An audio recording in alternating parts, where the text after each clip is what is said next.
You're very mysterious. Like when it first came on, it was like the backlight and everything. It was Oh, real, I real apologize for that. noir. And I mean, you got the blinds. It's Thank you. real film Thank noir. I like it. Thank you. Thank you. Thank you so much. First off, I just want to ask, where did you get your, I know this is based on a script that you worked on, that you read, but I'm a huge fan of tragedy girls and the way your humor and mixing the tones. Has that kind of aesthetic been with you since you were a youth? Or how did you develop that? Because it's so, in my opinion, very original. Oh, thank you so much. Yeah, yeah. I definitely like to mix genres and have a fair amount of like kind of humor, sort of cutting the mixture a little bit. But yeah, I mean, like the first three films that I did I've done are like horror comedies, and I think part of it is I like things with a little levity. Like I like to go to a horror movie and kind of laugh, and that was definitely something that was with me when I was a kid, kind of growing up, sort of making smaller projects. Is there always like action comedy and like film noir comedy, and like I like to kind of play with that, not just because I have a hard time taking anything seriously, but also because I feel like it allows you to sort of kind of have your cake and eat it too, in terms of like you can choose when and how you adhere to a genre and when is how you make fun of a genre. And so it allows you to sort of push things forward in a kind of fun way. And also, like, I mean, when I was in college, I really noticed that like horror movies were in this very weird time where like, like things like possession movies and like the Saw movies were very, very dominant. And people were like, really rebelling against the kind of fun nature of stuff like Scream, which is very formative for me. And I know for Michael Kennedy, who wrote It's a Wonderful Knife, that's something that I really like. I like the levity of that kind of 90s sort of horror cycle. And it really disappeared like in the kind of early to mid 2000s. People were just like, it's illegal to make jokes in these horror movies, like why would you want a joke in this? We want to be depressed. It's post 9/11. And I really never really subscribed to that. Like I was always looking at the stuff like Shaun of the Dead, and then was really happy when stuff like something like Zombieland kind of went supersonic, and really a lot of my favorite filmmakers are people like Sam Raimi, who can really move seamlessly within genres and always brings a little comedy to them. And those are the people that I look up to and try and emulate, and it's become a big part of my style because it's sort of my part of my sensibilities and the type of movies I seek out. It's a Wonderful Knife. Did it also, I guess, during the development process and working through the production, did it give you maybe even a deeper appreciation for It's a Wonderful Life and what Capra did and the darkness behind that? Because some of that also is featured in your movie, and the fact that it's very important to treat people with a little bit of humanity as well. That both of these films have those kind of elements to it. Yeah, definitely. We wanted to keep that kind of warm and fuzzy sort of approach to it. Like it's a very well-meaning slasher movie, which is a little unusual, but that classic, I definitely have so much respect for it. Like that movie is a damn near perfect movie. Like it's just very charming, top to bottom, great performances across the board. I have a lot of, like Frank Capra, like you'd be hard pressed to find a better craftsman than him, like, and at the same time, like, that movie, it has some dark elements to it. Like it's about depression, like it's about like the main character is suicidal most of the time. It's about not realizing your dreams. Like it's about, like on some level kind of settling, and that's a cynical sort of view to it, but it's hard to be cynical when you're on the journey of that film. And so I wanted, our movie to reflect some element of that, knowing that we couldn't really adhere to it. Like, like we couldn't we didn't really want to make like a beat for beat like remake of it. And it's not really a spoof of that. We're just riffing on that same idea, that magical wish idea.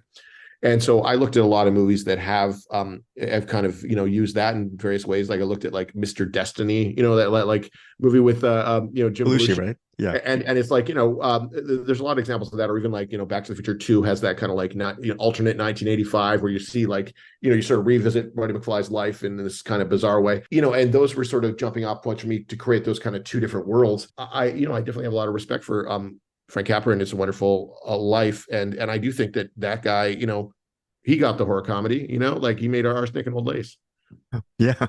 You know, a good point. You hit a homer with Tragedy Girls with your two leads. Can you talk about finding your lead here and just knowing I knew just from 7 years ago that their careers would jump off, and just was it sort of just coincidence that you were able to hit a homer for both films?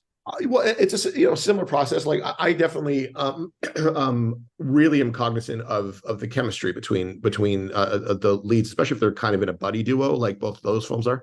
On Tragedy Girls, we definitely worked very hard with Lisa Beach, our casting director, to who cast a lot of kind of classic horror films and a lot of ensemble comedies, and sort of is like, I mean, look her up if you have a minute, but her and Sarah Katzman is her partner, have cast some of the very seminal ensembles of our time, even like comedy ones, like Wedding Crashers, and is has a great sense of dynamics. And we sort of decided pretty early that we were going to offer those parts as pairs, and we ended up offering to Brianna Hildebrand and Alex Shipp because we love their work independently, but they also kind of knew each other, because they both sort of doing like Marvel press together and stuff around the time for like Deadpool and X-Men. And they really took ownership over it really early. Like, the first time I met with Alex, she was like, I just came from Brianna's house. We did a table read. It was a blast, and we like they really worked hard to kind of make it a authentic relationship and authentic friendship. And it sort of elevated it to this level that really helped us.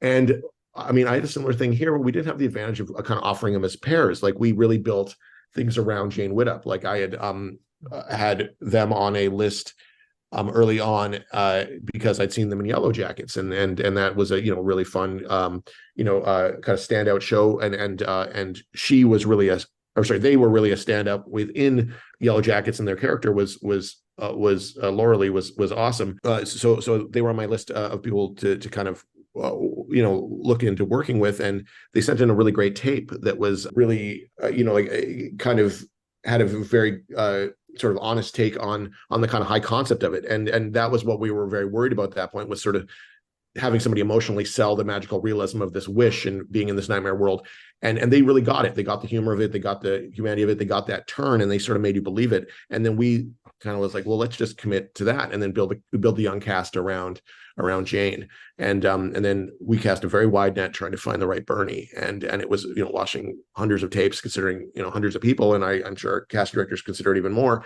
and then eventually settled on Jess McLeod, who brought the right type of eccentric energy, and I was also kind of a standout in their own right, on One of Us Is Lying. And both had good amount of experience. And then once they were in the room together doing rehearsal, then it really changed the shape of that relationship, and it began to take on these other colors because of the type of chemistry they had. And so for me, it's about trying to find the right people, and then let them make your movie better, because they're like, if you hire smart young performers, like they want to do a great job, and you just need to give them the resources to be able to do it. As a cinephile, I'm a huge fan of visual, just compositions and big moments. And how hard was it, without giving too much away regarding the plot, of course, was it for you to shoot there's an action sequence in the cinema, the local town cinema, which beautiful editing, definite cuts, pretty gutsy shooting, a lot of it in sort of a dark bluish light tone. So you're getting the visual elements, you're getting the cutting elements, and also the performances, and so many things happening. How hard was it to mount that and then just edit that sequence? It's amazing what you did there. Oh yeah, thank you so much. Yeah, I mean, like it was a bit of a challenge. Like I've been to that cinema a lot. That's a Rio cinema in Vancouver. The interior of it, the exterior is a cinema called the Clova in Langley. But it's sort of a classic rep house in Vancouver. And so we like originally that sequence had the same sort of setup where they're sort of trying to spring a trap on the killer, but then there was a more elaborate thing where the killer was like chasing them over the stage and like slicing his way through the screen, and it was just a bit of a different sequence. And then we were scouting, and then we asked for the house lights to come up, and then they accidentally turned them off, and then it just like goes pitch black, and then the lights come up, and my cinematographer and I look at each other, and we were like, and I've always wanted to do kind of a bit of a lights out kind of sequence. And so we sort of mapped that out and kind of figured out just based on what we sort of found. And then for me, the most challenging part was kind of working with Matt, who's our sound designer, to find the right auditory, because when you're in the theater, you're really throwing the voices like all these different places. And I think he did a great job kind of making it sort of feel like the killer could be anywhere, and that was part of the fun of the sequence. And then, Nick, our DP, Nick Pionic, ended up, coming up with this sort of like very bright kind of almost after image kind of thing where you're sitting in the dark for a few seconds. And then also when you get this bright flashes, you want to perceive the right amount of detail as your eyes are adjusting and stuff. And we had to sort of balance that stuff, but it was fun to figure out on a technical level, and I'm glad people have been responding to it. Final question. Really enjoyed this film. Really love Tragedy Girls. And just for our listeners, can you, right off the top of your head, can you name a movie one of your all-time favorite movies, and what is it about this movie that strikes a personal chord for you? What is it about it that makes it unique for you personally? Is something that's related, like one of the references to for this movie? Or just for you as most importantly as a cinephile, a movie that means a lot to you personally. It's, maybe one of your greatest films, or maybe just one of your most personal movies that you really like to go to the well to and watch. Yeah, yeah. I mean, I definitely like one of my favorite movies I don't get to talk about a lot is Paper Moon, which is a little, it's people don't know that movie nearly enough these days, but it's a really great, like almost kind of like almost madcap kind of road trip, a comedy between it's in black and white. It's from 1973 and it's directed by Peter Bogdanovich, and it's starring Ryan O'Neal and Tatum O'Neal, who are really a real life father daughter, and it's about this sort of kind of charlatan type of con man who is sort of railroaded into taking this young girl who may or may not be his daughter across America, and then they sort of start doing cons together and kind of form this sort of makeshift family. And it's like every time I watch that movie, it's like magic, like it's just such a well handled relationship and so well like directed. And I got to know Peter a little bit earlier in my career, and like I already loved that movie, but every time I watch it, it reminds me a little bit of him, and I really I'm just every time I watch it, I'm like, this movie is like, it works on like a technical level across the board, but there's something magic going on in it, and that's the type of thing that's everything really hard to control, and you can't really capture that lightning even as hard as you might want to on any given project. And it's I really appreciate it when it does happen, and so I'd encourage anybody who has any sort of a soul to check that movie out, because I think you'll love it. Yeah, finally, I interviewed Peter several times over his life, and he was just so welcoming and not unpretentious. He wanted to share his movie knowledge, not put a wall between you and him. Was that your experience with your own thing? Yeah, definitely. Yeah, I mean, I was an assistant to Peter for almost 2 years, and yeah, he was definitely a lot like very giving with his knowledge, and it's weird because he has this sort of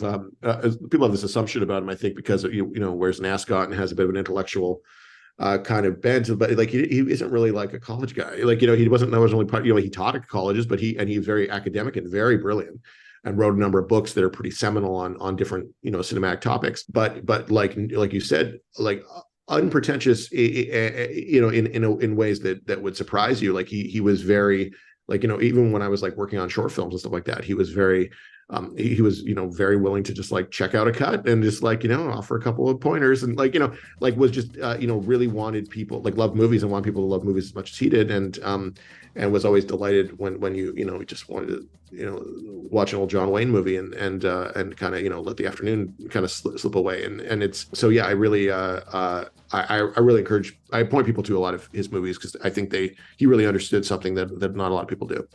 Thank you so much for your time. I really enjoyed it. It's a Wonderful Knife. Thank you.